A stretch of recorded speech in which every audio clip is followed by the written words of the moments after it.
What follows is the stuff of legend, one of the most remarkable human stories of the 20th century. 50 years ago, a young, unknown musician called Eric Fenby left his job as an organist and choir master in the Yorkshire seaside resort of Scarborough to travel to a small village in France. He was to live in this house, taking down the final works of the blind, paralysed composer Frederick Delius. The last glorious works of one of the greatest English composers would not have been accomplished without Eric Fenby.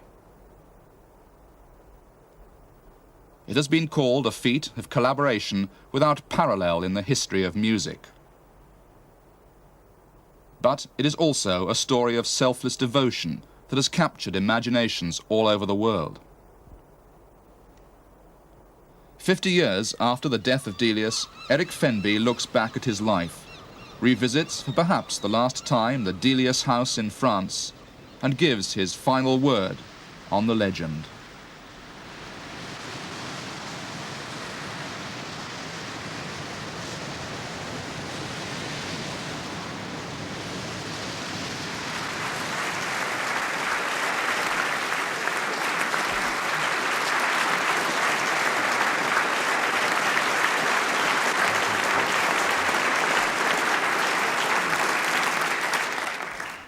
It is given to few musicians to be as privileged as I have been.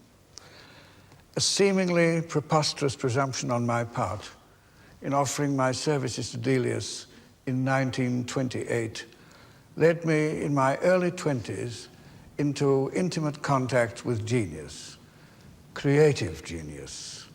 And what genius? One of the most singular and purely musical minds in the history of music. That mind was as active and positive as ever when I first met Delius in 1928, though his physical condition was appalling. For 6 years on and off, I became his hands and eyes, catching his last notes. Let's see, page 26, I think it is. And now I have the privilege of working on their recording. Hairpin in the trombone. But I'm also a composer of sorts myself. That's all right. I composed the music for Hitchcock's To Make Her In. But before I could go to Hollywood to continue that career, war broke out. And I joined the army. I found myself conducting the Southern Command Symphony Orchestra, which, happily for me, was full of familiar faces from the London orchestras. Now, 40 years on, I've finally had the chance to conduct the Royal Philharmonic Orchestra myself.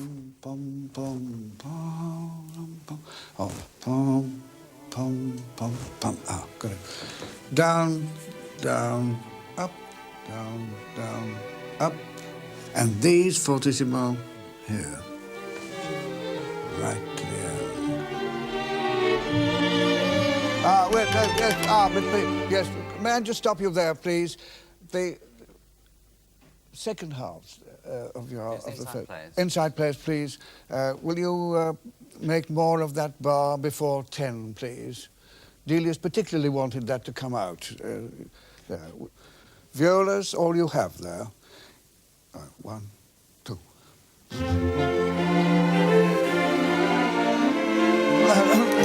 No. Yes, could I have just a little more? Ta-dee-da. Yeah. Yes, it's been good. Yes. Yes, please, just a little bit, because it's the only part that's moving there chromatically. Right? Please. Same place. Right.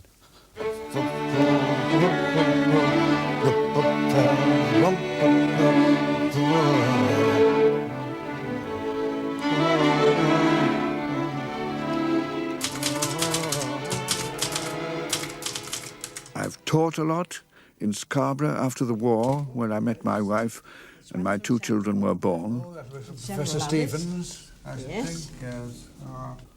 Would you like a cup of tea? If I may, please. Yes, Right, like one I'll very bring much. you one. And at the Royal Academy of Music, where I was a professor of harmony. I still love to visit the outstanding young musicians at the Yehudi Menuhin School in Surrey. What is so stimulating is their obvious interest in Delius's music. Don't take any notice of the marking there. Mezzo forte, start piano.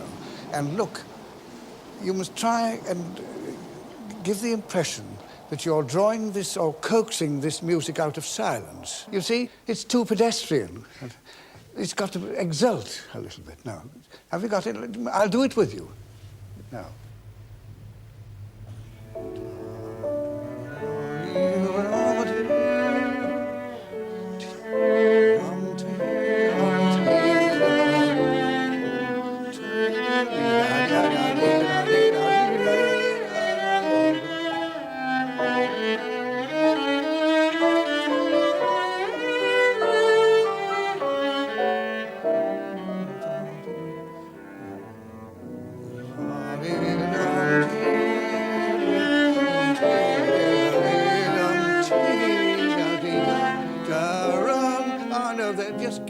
There, you must come down again, you see. Ta-da-da-dum, ta-dee-da-da-dee, ta-da. A new idea. You see, it's like a mixture of melodic prose and melodic verse.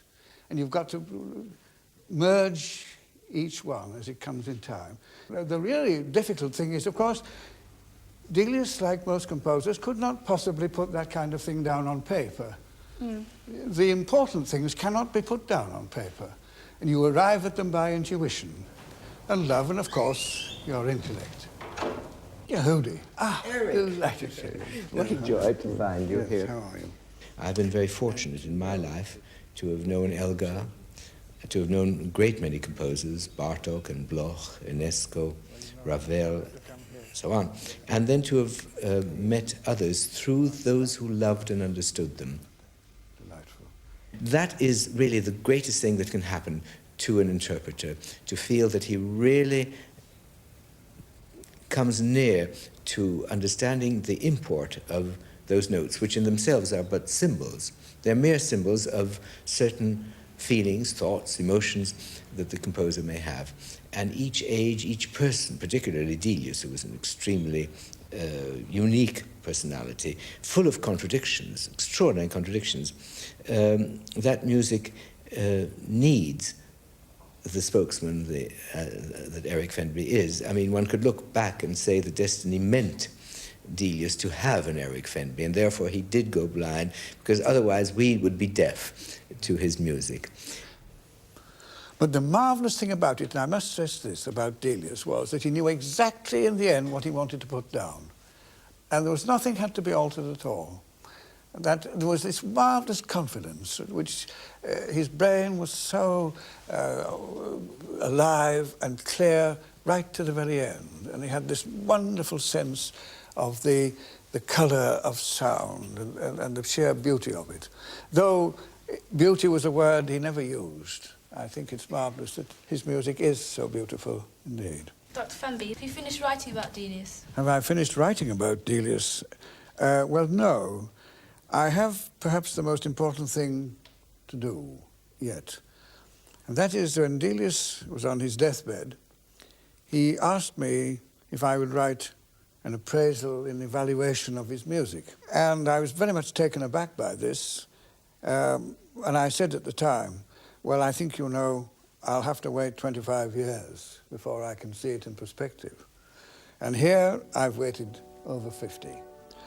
Well, I'm going back to Grez-sur-Loing, and that I think will give me the impetus to finish the study I have on the stocks of Delius's music.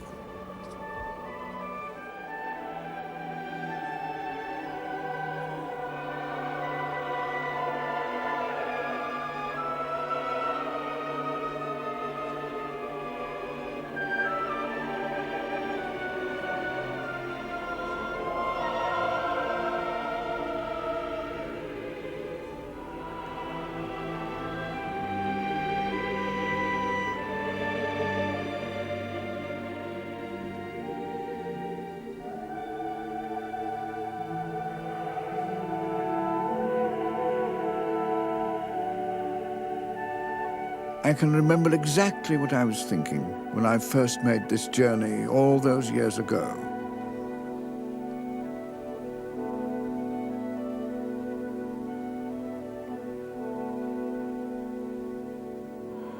thinking whether I'd made the right decision, wondering whether my musical training and my ability to read scores would be adequate.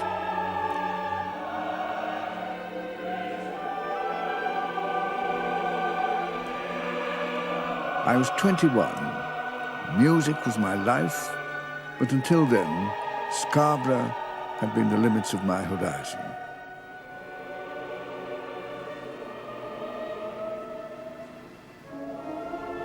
Scarborough was on my mind.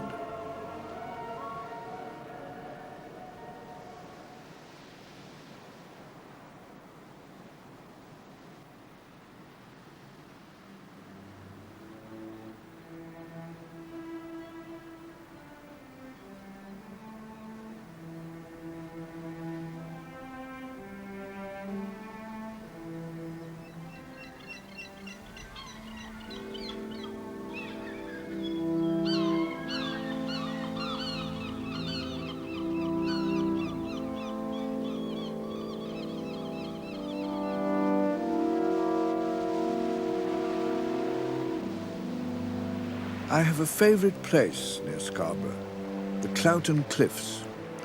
I used to come here as a boy and sit on the rocks reading scores.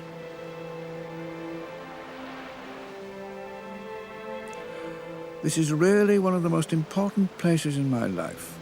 It is really a very emotional thing for me to come back. Here, I always want to be alone.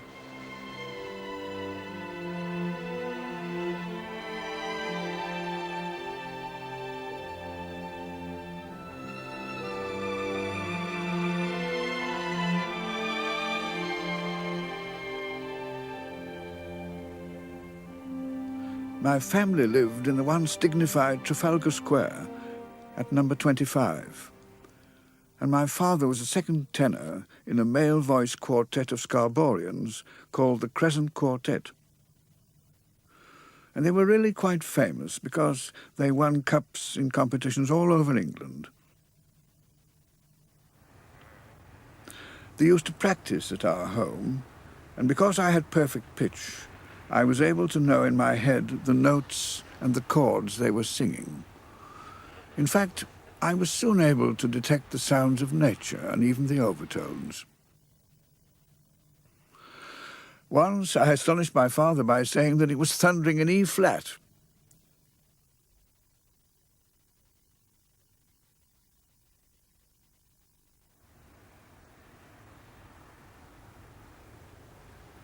When I went to the municipal school in Scarborough, I founded a small orchestra and wrote my first piece for that.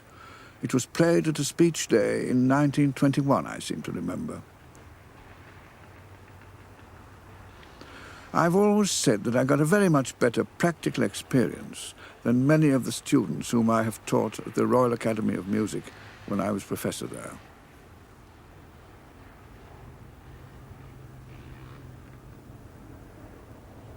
When I was 16, I was articled to Claude Keaton, who was then organist at St. Martin's Church.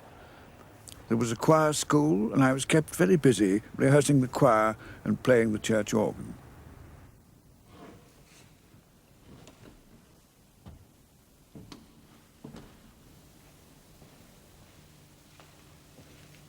I wasn't much older than the choir boys and not much taller.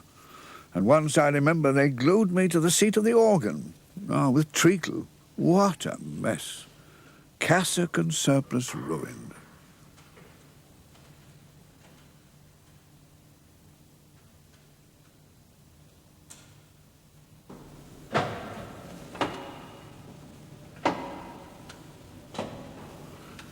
I haven't stepped in here for a long time, and I haven't played this organ for nearly 60 years. I wonder how it sounds today.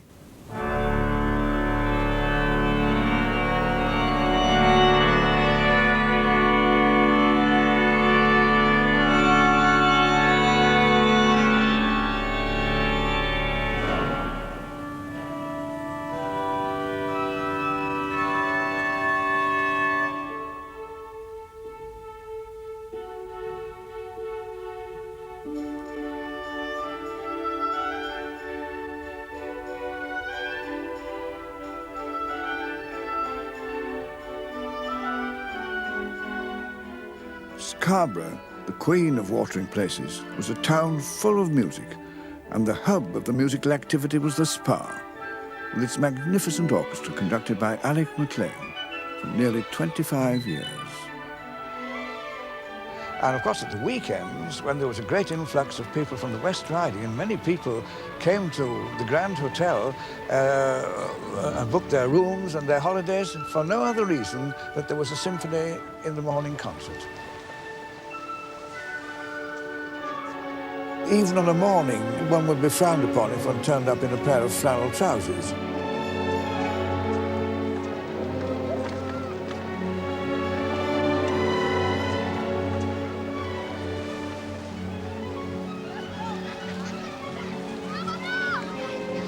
I must say that in years to come, I was to hear remarkable performances of Mozart's symphonies, for example, by Beecham. And to my mind, the one conductor who approached Beecham in that way, particularly with Mozart, was Alec MacLean. He was a superb conductor, aloof, aristocratic, with a marvelous sense of occasion. In fact, it was rather like Truman bowling. Every piece was an occasion, and the orchestra played up to him magnificently.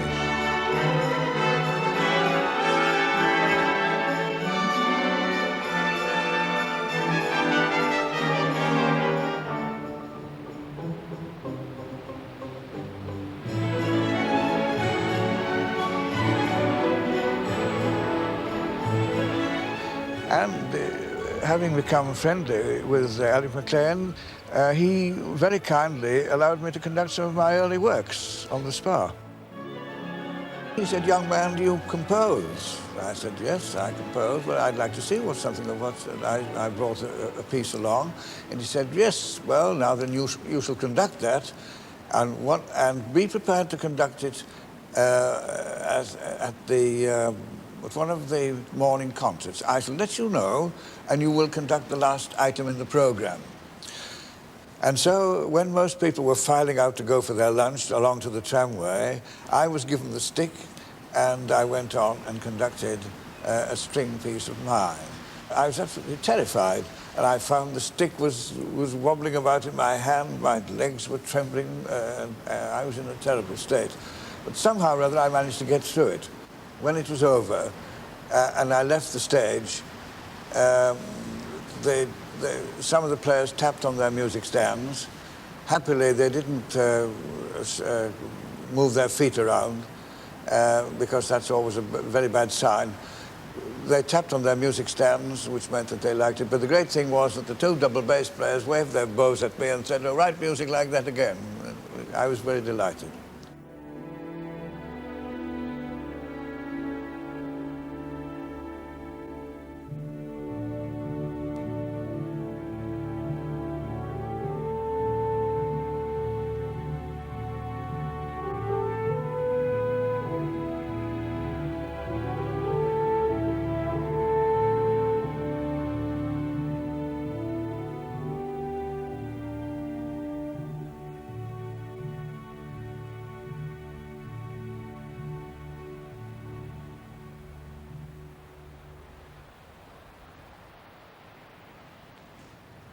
I heard my first Delius when I was playing chess with a friend of mine. I was almost on the point of being mated, and my friend got up and went over to the wireless in disgust and switched it on. And there, to my amazement, I heard a music that I'd never heard before.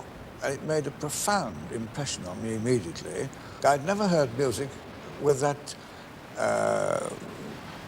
remarkable sense of texture and mood before.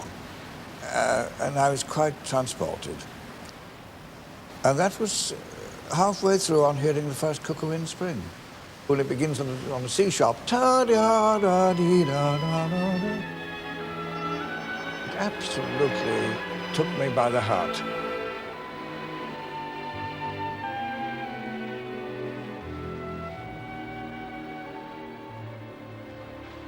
I had noticed in the Yorkshire Post, which we used to take, that there was something about a composer.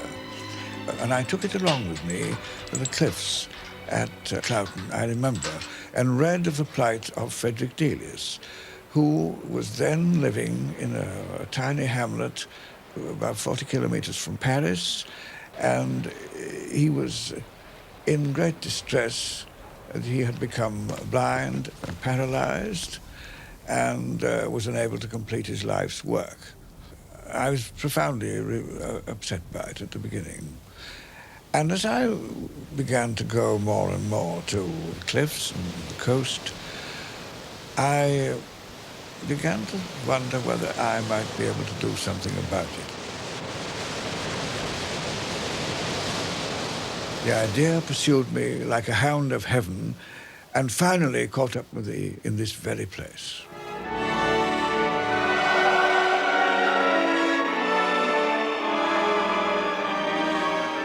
I decided that I would risk everything, not tell a soul, and write to Delius and to offer my services to him.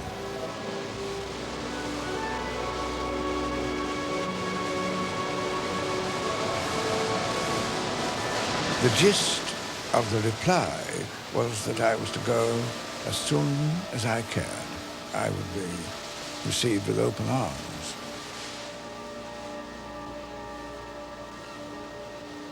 I went to France in the October of 1928, and I stayed there with Delius off and on until he died.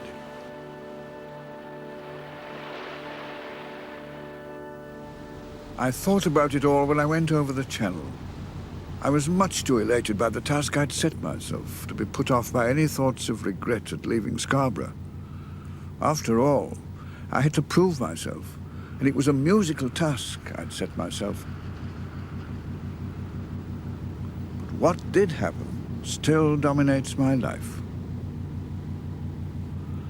I wonder how I'm going to feel going back now.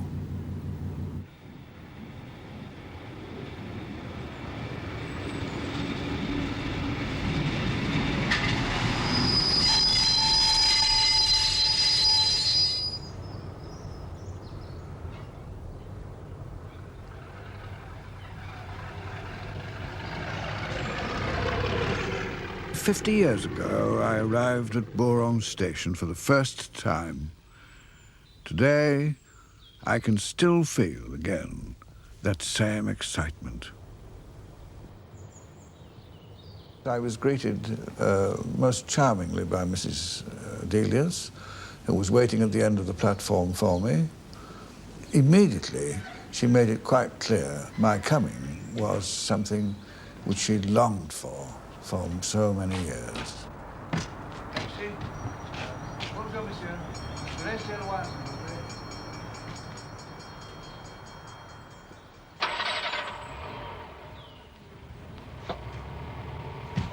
What she wanted above all else was for Delius to start composing again.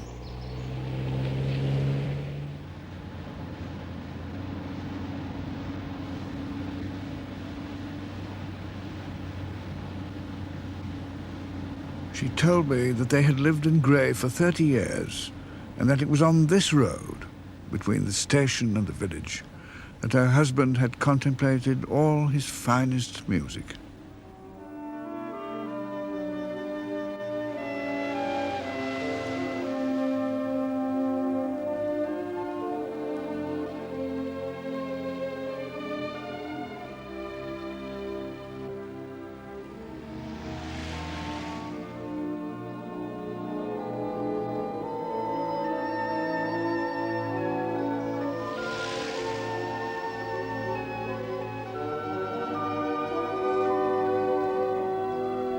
The village has changed.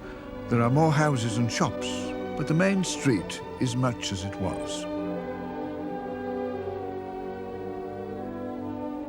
Delius's house is now the country home of a well-to-do Parisian.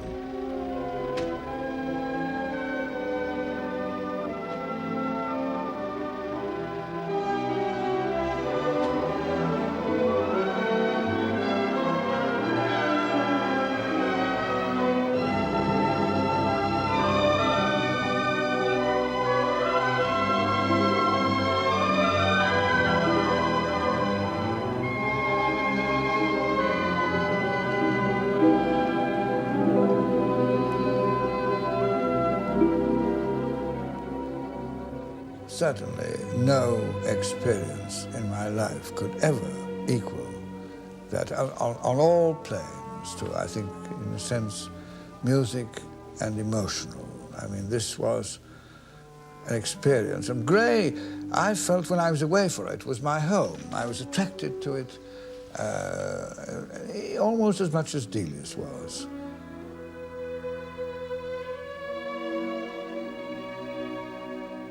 I go out here and I can, all the music of Delius begins to come into my mind. I hear it all.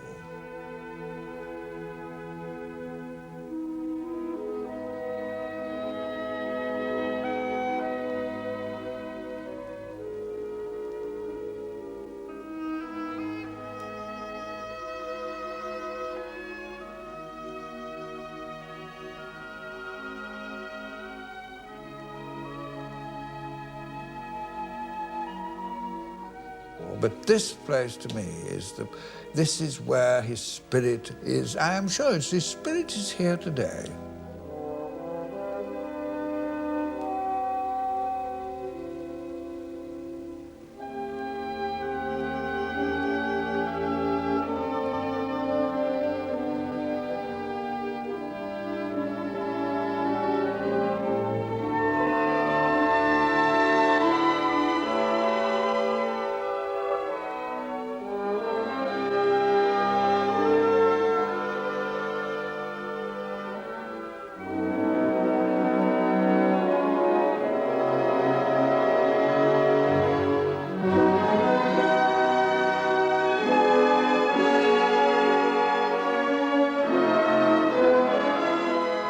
I would have loved to have lived here for the rest of my life.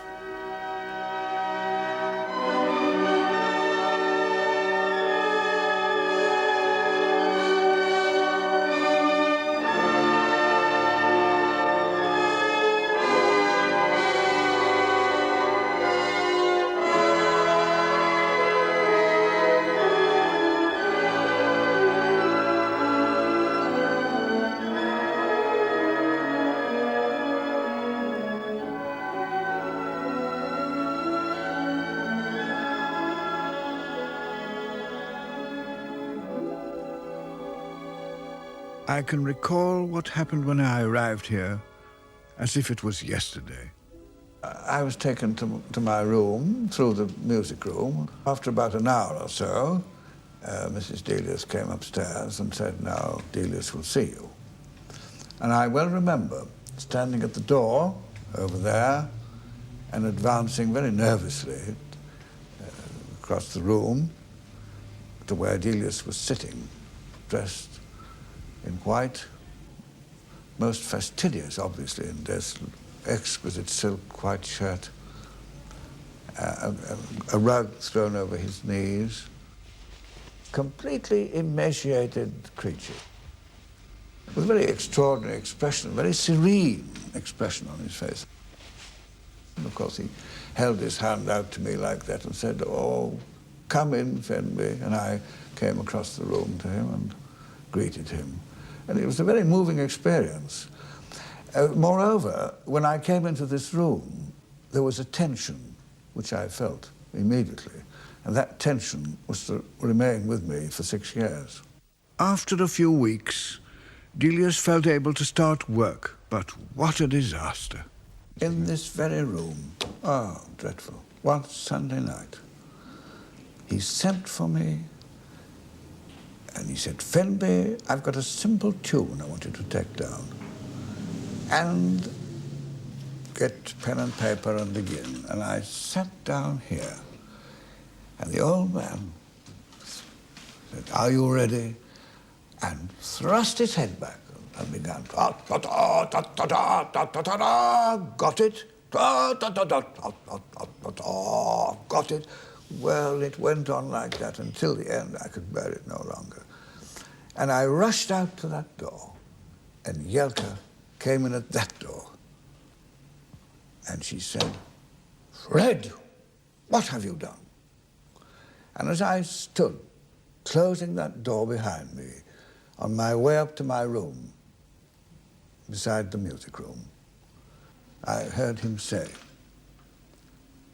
Jelka, that boy is useless. He's no good. He cannot take down a simple tune.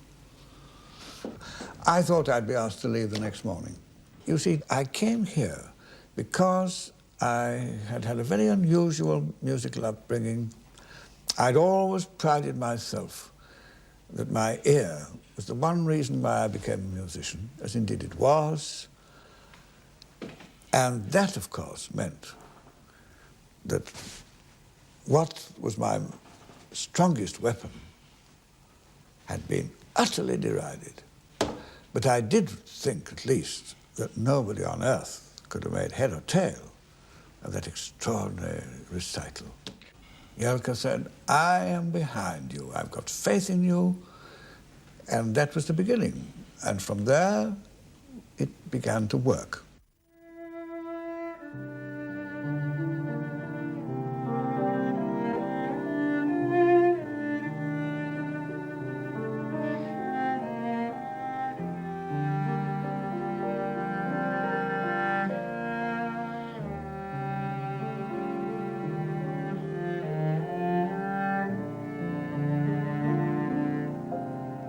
I've been, in many ways, very much a loner.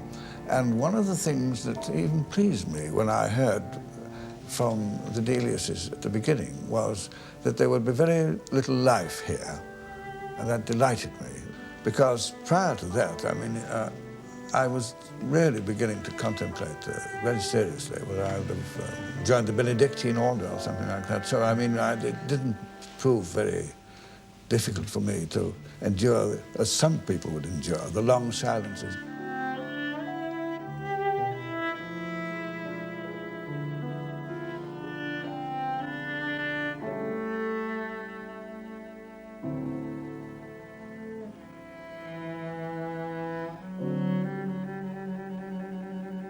I didn't even know the curé in that time. I merely went to church and then came away.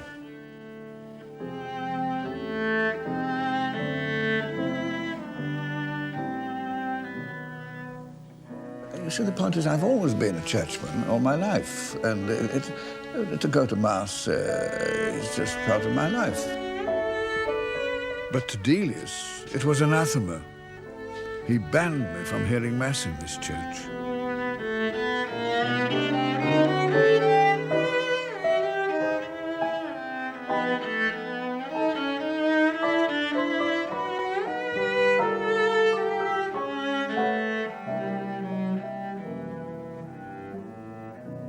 In the summertime, well, of course, it was absolutely marvellous at Grey. Wonderful place to be in, and we had this beautiful, long, flat-bottomed boat, and he could be put most comfortably in that. And then I would row him right up to the Bout du Monde, and the end of the world, as they used to call it, and then he used to turn it round, he said, and when we got there, and let it drift, and we just drifted gently by. And so then he would ask, you know, what are the water lilies lovely this time, and how are the poplars looking? Yes, and there's nobody fishing in front of my garden.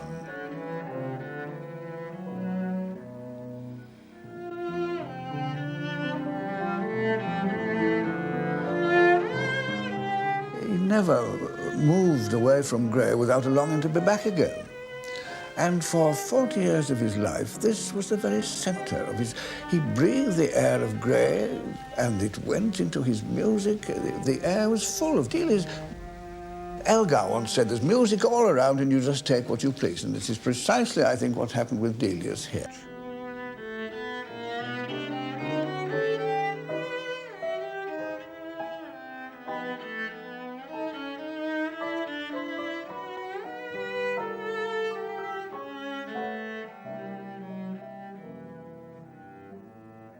I realized, only God knows how difficult it was, because here was a man who didn't like to talk about music, who hated every technical term, never used one in all the 6 years I was here, and so on, and had his own way with music, hated everybody else's music but his own, and it made it very difficult in me to think that, there was just a creak of light that I might be able to widen into a fuller focus on this man's music. See, the real problem was that Delius insisted in doing the opposite from most composers, writing his music straight into the score, conceiving it entirely in terms of orchestral colorings, weaving a tapestry of orchestral sound. And he said, I'm not going to plaster my scores like Elgar did with all directions and so on. If they can't feel the music instinctively, why do they play it? And he said, I'd rather they didn't play it. One performance of my music a year is worth 200 performances by people who don't understand it. Delius was a very proud man. Not one note would he have allowed of mine. What I did do, I think, was to always to encourage him. That was the great thing. And when I liked something, I always said so, you see. I was his great encouragement in music.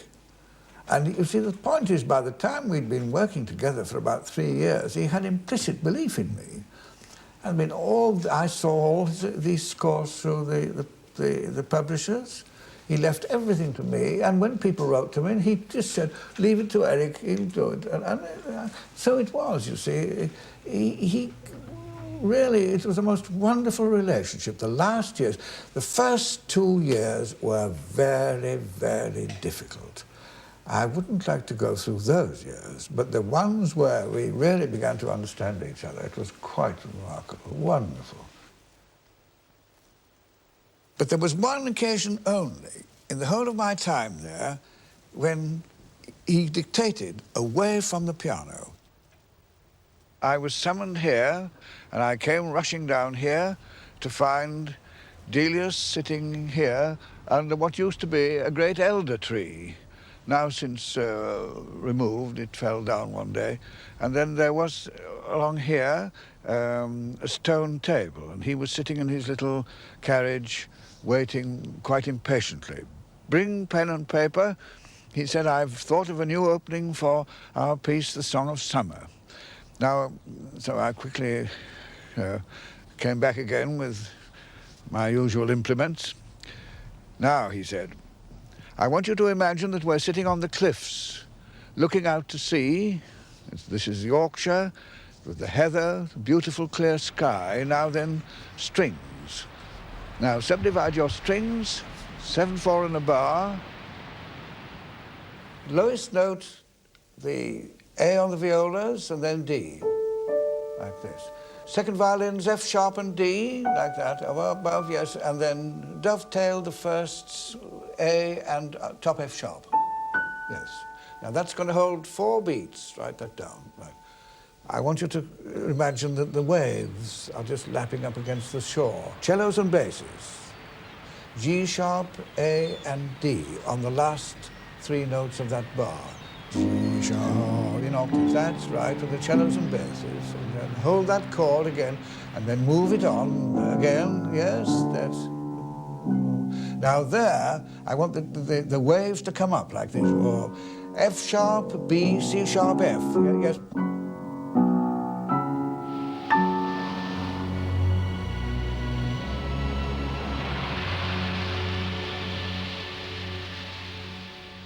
I want the flute to run up in tia, tia. That will suggest a seagull just floating by there. Yes, that's it. That's right. Now then, we want just a horn call, just to give a sense of distance.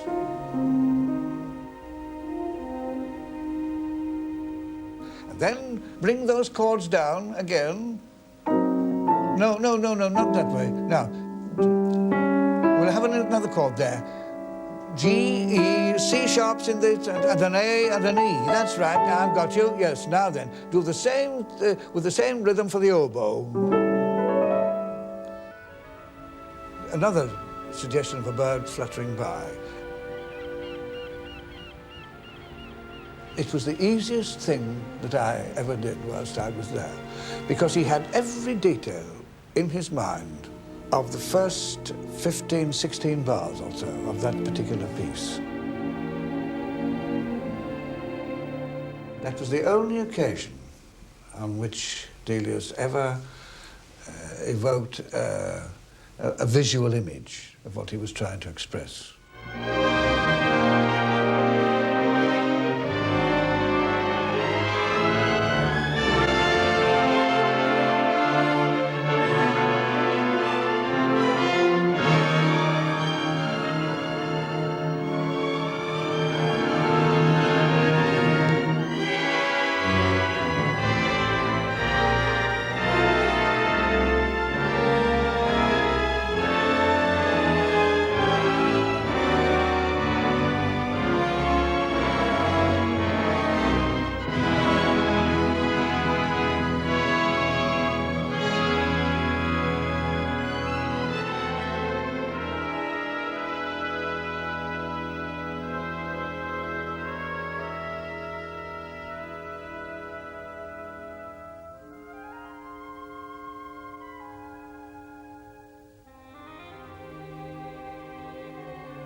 He was the dictator and I was the pen. And I was really trying to catch these last notes of Delius,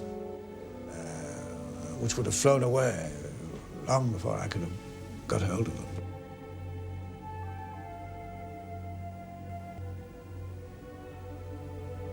When we came to the end of 1933, I left on the understanding that I would go back if he had any more works to do.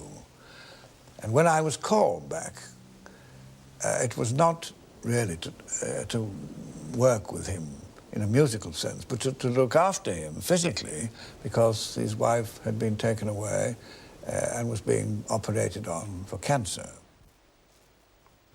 The last days were terrifying. And then he began to slip away. The doctor drew me aside. He said, "Monsieur Fenby, I have to tell you that your friend is dying of syphilis, and nothing at this stage, nor perhaps in the past, could have been done for him. You seem to be the only person in charge here, and I must tell you that he's in such a state that I very much doubt whether he'll last more than a few hours." It was a shock in that there was no visible evidence of anything like that. Delius was a most fastidious man, and I regarded him really as a man who, through unfortunate circumstances, had become physically but cruelly emaciated. And that was the end of it. It had never occurred to me. Then it was a shock. On the other hand, not so much, because I knew that he'd certainly enjoyed himself to the full with women. And he made no bones about that at all. On the day Delius died, he never looked any different from the day in which, 6 years ago, I first saw him sitting there. Despite his appalling physical condition, he hung on to life. Life was good. I mean, he had been a yay-sayer to life all his life. And the mind, of course, that was the point. The mind, to the last, was absolutely as clear as possible. And then he began to realize, this was the dreadful part.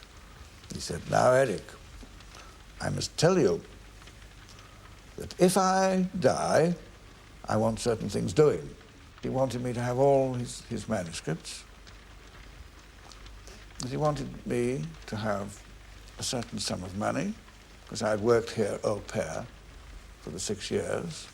But when he said to me, "If there comes a time when they have to start giving me morphia and drugs, I want you to fight them, physically fight them, to stop the needle going into me." And the most awful things that I remember were the last hours when he was in such appalling pain that he was screaming for my help to prevent their doing so, and I, in fact, was having to aid them. And that's something that I'll never forget. That's the most awful thing that happened in this house. And he just came to, just momentarily, when I reached his bedside, and I held him in my arms, and then he died.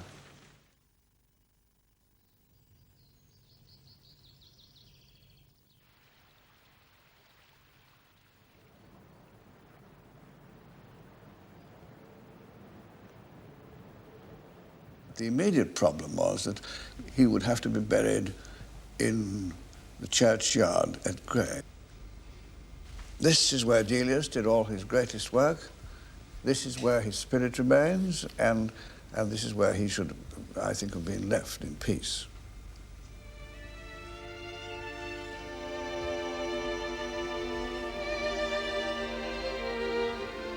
But I think that the English friends had prevailed, and they had made a final arrangement that it would have to be in England. And so, the following year, the body was exhumed, and I travelled with it to Boulogne and took it to arrive at Limpsfield a few minutes before midnight.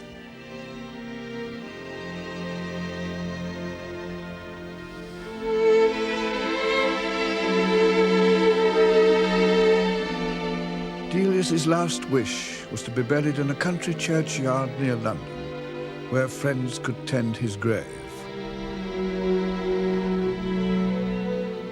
Limpsfield in Surrey was the chosen place.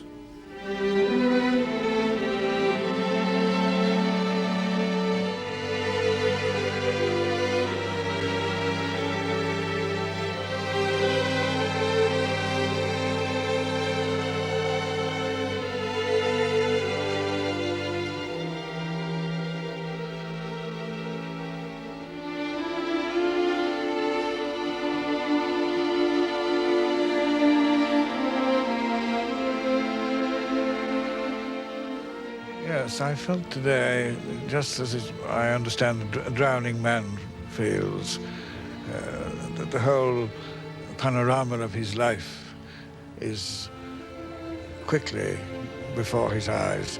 And it seemed to me that I remembered our first meeting at Grez and all the difficulties and yet delightful times that we had together.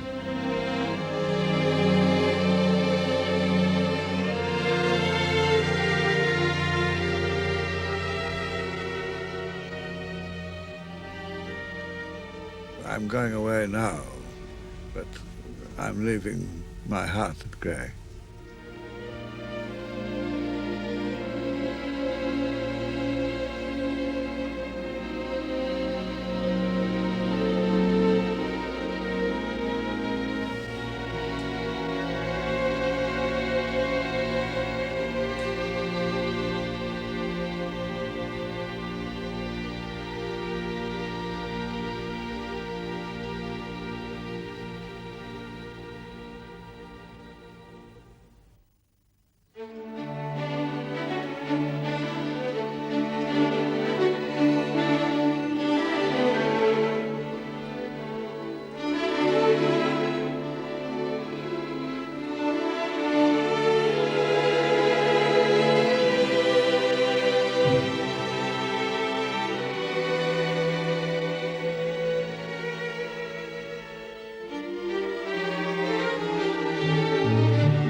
in his own way, like Shakespeare, he touched upon the common things of life and touched them with genius.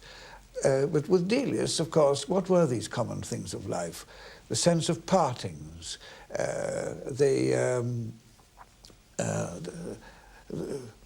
the spirit of transience, which none of us can evade in our lives. All these things, too, Delius, in his works, has presented in the terms of almost unbearable poignancy.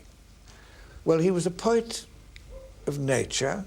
He was a poet of life, as he saw it, in his very singular-minded way. I realize that the greater part of Delius's finest music was written long before I was ever thought of. And, but what pleases me, and I couldn't help but feel it very strongly in my recent visit to Grey, was that at least two works, The Song of Summer and The Songs of Farewell particularly, I'm sure that they have gained their proper place in the canon of Delius's finest work. It was just a human relationship, almost that of father and son, and it ended up like that, most certainly. And in that, I discovered a man not only unusual, but of incredibly sensitive gifts. And to me, in composition, genius is the only thing that matters, and therefore I would never, never regret what I have done in the service of genius.